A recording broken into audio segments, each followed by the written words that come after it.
Bonjour à tous. Et bienvenue sur ma chaîne, Best of the Web.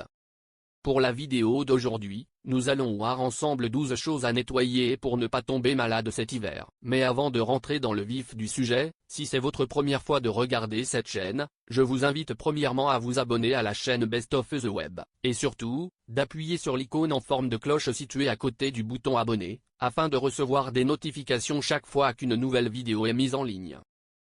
Plusieurs objets que nous manipulons au quotidien contiennent plus de bactéries que la cuvette de nos toilettes, et demandent donc un nettoyage, ainsi qu'une désinfection régulière pour éviter de tomber malade.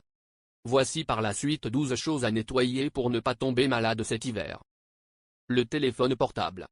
Une étude menée en Angleterre a révélé qu'un portable sur 6 présentait des traces d'Escherichia coli, bactérie que l'on trouve habituellement dans les intestins et donc dans les matières fécales.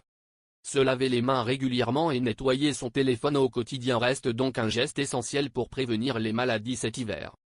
Le clavier d'ordinateur.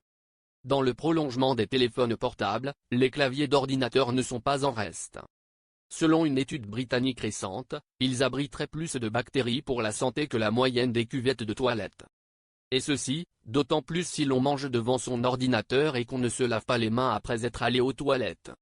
Pour réduire le nombre de bactéries, et donc potentiellement de maladies, sur votre clavier d'ordinateur, évitez de manger au-dessus de celui-ci et veillez à le désinfecter et le nettoyer régulièrement. Son sac à main. Une étude parue en 2013 a révélé qu'un sac à main sur 5 contenait plus de bactéries qu'une cuvette de toilette publique. La raison ? D'une part, les objets qu'il contient tels que portefeuille, porte-monnaie, maquillage, clés, parapluie sont toujours en contact avec les mains. D'autre part, il est souvent posé dans des endroits peu hygiéniques, sur des bureaux, des tables, voire à même le sol. Nettoyer son sac, aussi bien l'extérieur qu'est l'intérieur est donc indispensable. Par ailleurs, quelques précautions s'imposent, bien isoler les pièces de monnaie qui sont très sales, ne pas y mettre des paquets de biscuits ou de chewing-gum sans tamer, etc. Le volant de sa voiture. La voiture, et plus particulièrement le volant de la voiture contient de nombreuses bactéries car il est en contact direct avec les mains. Il est en outre d'autant plus contaminé si vous faites de longs trajets au quotidien et que votre voiture est un peu comme votre deuxième maison, vous y mangez, vous y buvez, vous y dormez, etc. Votre voiture, et par conséquent, le volant de votre voiture devient alors le réceptacle privilégié de vos peaux mortes, de vos sécrétions corporelles. Aspirer et laver régulièrement l'intérieur de votre voiture, en insistant sur le volant, permet de limiter la prolifération des bactéries. Les clés de maison. Tout comme le volant de voiture, il s'agit d'un objet sur lequel on pose ses mains au quotidien et qui véhicule donc des bactéries. Les clés de maison sont en outre souvent manipulées en même temps que la poignée de porte de sa maison, la poignée et le volant de sa voiture, ce qui fait que les bactéries voyagent d'un endroit à un autre et multiplient leur prolifération. Ses chaussures. Les chaussures, et en particulier les semelles de chaussures, abritent en moyenne 421 000 bactéries différentes. La présence de bactéries sur les chaussures s'explique par leur contact avec le sol. Si vous entrez dans des toilettes publiques, les germes et matières fécales y seront ainsi 2 fois plus présents. Idem en ce qui concerne les transports en commun qui sont foulés par des millions de pieds, et donc de chaussures, chaque jour, d'où l'importance de bien retirer ses chaussures lorsqu'on rentre chez soi et de les ranger dans un meuble dédié à cet effet, loin des vêtements par exemple. Le frigidaire. Le frigidaire est un nid à bactéries, surtout le bac à légumes qui concentre de nombreuses bactéries en raison des moisissures dues aux fruits et aux légumes qui y séjournent. Les bactéries comme la salmonelle ou la listeria peuvent alors s'y développer et s'étendre à la totalité du frigo, d'où l'importance de le nettoyer et de le désinfecter régulièrement.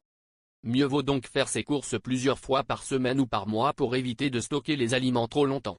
Par ailleurs, il est important de laver et de javeliser, en veillant à bien rincer à l'eau ensuite, les différents compartiments de son réfrigérateur au moins une fois par mois. Les poignées de porte de sa maison. Sachant que les mains sont vectrices de microbes et de bactéries, il est important de nettoyer et surtout de désinfecter les poignées de porte régulièrement. Nettoyer uniquement ne suffit pas pour tuer les bactéries, il faut utiliser de l'eau de javel ou un produit qui élimine les bactéries telles que les Escherichia coli. En cas de maladie contagieuse comme la gastro par exemple, les poignées de porte devront être nettoyées et désinfectées tous les jours ainsi que la cuvette des WC et tout autre endroit susceptible d'être contaminé par la personne porteuse de germes. Les mouchoirs en tissu. Les mouchoirs en tissu sont de moins en moins privilégiés et pour cause, recueil principal de sécrétions nasales, ils favorisent la multiplication de bactéries et contaminent le nez à chaque fois qu'ils sont utilisés. En outre, au contact du mouchoir, le sac à main, les draps du lit, ou toute autre surface avec laquelle il sera mis en contact, sera contaminé par les germes du mouchoir. Si toutefois, vous en êtes adepte pour des raisons écologiques, veillez à les laver à 60 degrés Celsius minimum et à les repasser, la vapeur très chaude tuera les bactéries. Les faire bouillir régulièrement permettra également de les débarrasser de bactéries éventuelles.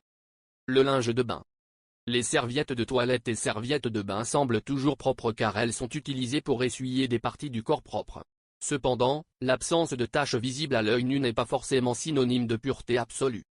Le linge de bain regorge en effet de bactéries qui viennent directement de nos peaux mortes et qui sont démultipliées en raison d'un microcosme qui leur est favorable, à savoir l'humidité et la chaleur. Les serviettes de toilette doivent donc être lavées 1 à 2 fois par semaine et ne pas être prêtées même au sein d'une famille.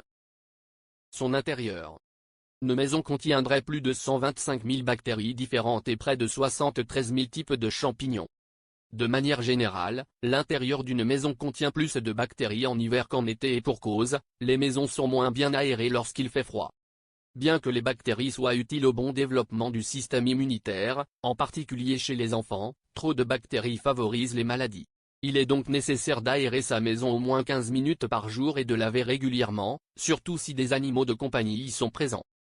Ses mains. 80% des microbes et bactéries se transmettent par les mains. Or, 66% des Français ne se lavent pas les mains après avoir pris les transports en commun, et 33% ne le font pas avant de cuisiner. La première règle d'hygiène à adopter pour ne pas tomber malade est donc de les laver régulièrement, après être passé aux toilettes, avant de manger, en rentrant chez soi, après avoir pris les transports en commun, etc. Si ce n'est pas possible, le gel hydroalcoolique peut servir de substitut.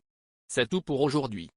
Si vous avez aimé la vidéo, n'oubliez pas de la liker et de la partager avec vos amis, et si vous êtes nouveau sur la chaîne, n'oubliez pas de vous abonner et d'activer la notification. À bientôt.